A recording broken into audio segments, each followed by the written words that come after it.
Hey guys, what's up? It's me, LEGO Lee 329 here, and today we have another LEGO Star Wars The Force Awakens set review on the First Order Special Forces TIE Fighter. That's kind of a mouthful of a name for this vehicle. This set costs about 70, yes, you heard me correctly, a whopping 70 US dollars. It has 517 pieces, and here's a front look at your box.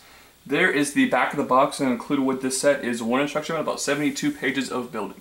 The first minifigure included with this set here is the First Order TIE Fighter pilot, and this figure looks awesome. I love this figure. The tube is molded from the helmet piece and it goes into the chest right there. That just looks so cool. His printing all around is fantastic, including the back, but he has the clone face. He has the clone face, which you guys know how I feel about that. I hate that, but besides that, this is a great minifigure, and you get two of them with this set, and I'll talk about why you get two just a little bit later on in the review. Our next minifigure here is a member of the First Order crew. Now this guy reminds me quite a bit of the Death Star Trooper. He has a really cool looking helmet piece right there. However, everything is very plain. There's really not much going on with this figure. All of his details are plain. There's no printing on the helmet. It doesn't have leg printing. I mean, this is a very, very plain minifigure. He has a very plain face underneath that helmet as well. He has some good nice detail from the back, but a plain minifigure, but still great to get for army building. Our final minifigure for this set right here is the First Order officer. This guy looks really cool. Not entirely sure who he is, but he seems to be an old guy, which is really nice. I like his face print a lot. I love his new hat piece. That looks really good. And his torso printing with some nice back printing is great as well. So overall, a very well detailed minifigure and exclusive to the set, which is nice to get. Here is the First Order TIE Fighter itself, and this thing looks so good. Like, I mean, seriously, so good. This design is so fantastic. Look at this wing. Just look at it. It looks awesome. It's accurate, it's really well detailed, and it looks great. You see those pieces right there? Some small little greebling details?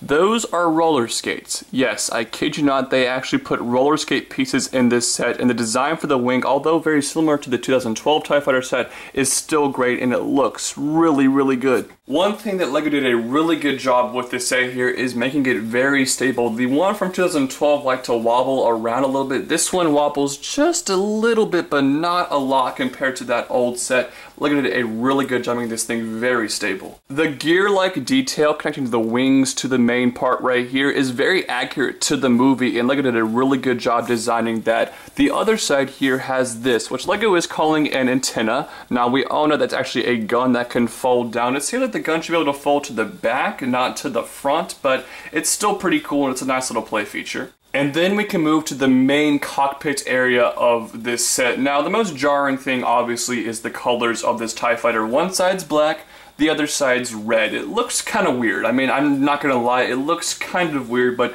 it's different, and it definitely differentiates this from other TIE Fighters being a Special Forces TIE Fighter, so I like that quite a bit. And the design, all of these pieces, I mean, it's not as smooth as I'd want it to be, but it just looks really good. I love this design right here. The shaping is fantastic. LEGO did a bang-up job here. I love that. And like I mentioned in my TIE Advanced prototype set review, I was really excited what they were going to do with that new TIE Fighter cockpit piece, and LEGO used them very effectively here. Now this piece here is actually molded in translucent red. Look at that. That is a beautiful piece right here. The top one is black and it looks really cool, but surprise, surprise, let's flip this thing around and you can see there's another one on the back right there, which is really cool, and I love this printing right here. It is so well done, and the twin ion engines right there actually look really good as well. Now this TIE Fighter here can open up on either side, and the top can open up. I'm not a huge fan of the exposed studs right there, but besides that, you can see the inside here, some small controls with the battle droid bodies, and you can put not one but two pilots inside the TIE Fighter right here facing opposite directions, which is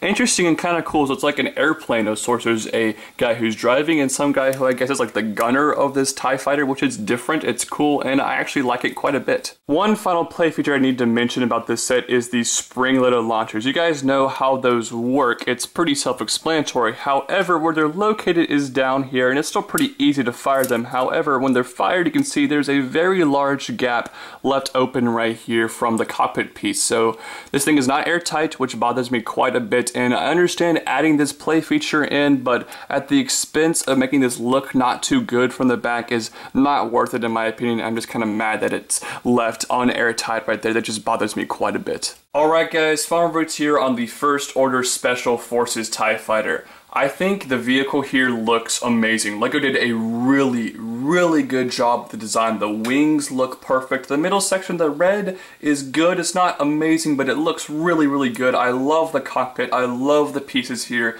It looks really great. This design for this TIE Fighter is superb. The minifigures you get here are also superb. The TIE pilots with the tubes actually coming from their helmet to their chest looks really good. The officer and the crew member are nice to get as well for army building purposes. There's just one gigantic problem with this set. The price. $70 US, 517 pieces? The price here is absurd. It's ridiculous. This set is about $20 overpriced in my opinion. The TIE Fighter that came out 3 years ago was $55 and that was overpriced back then. This one has more pieces. So I can kind of understand making it 60, but that's still overpriced. I think 55 should have been the price for this TIE Fighter. It's only one stud longer than the old TIE Fighter. It's pretty much the exact same size, and it's just disappointing that the price here is so outrageous because this is such a cool looking vehicle. It's such an iconic vehicle that I think a lot of people are going to want to get, and it's disappointing that the price is just so bad. But besides that, I love this set. It looks great. It's an awesome addition to your First Order army, and I would highly recommend it besides the terrible price. I'm going to give this set here an 8.4 out of 10. Those are just my thoughts. I'd love to hear yours in the comment section down below. Also, don't forget to like this video, favorite the video, share the video with all your friends. Also, go like me on Facebook, follow me on Twitter, and follow me on Instagram. Please subscribe to this channel, and I hope you see you guys next time on Force Awakens set reviews. I'll see you guys later. Bye.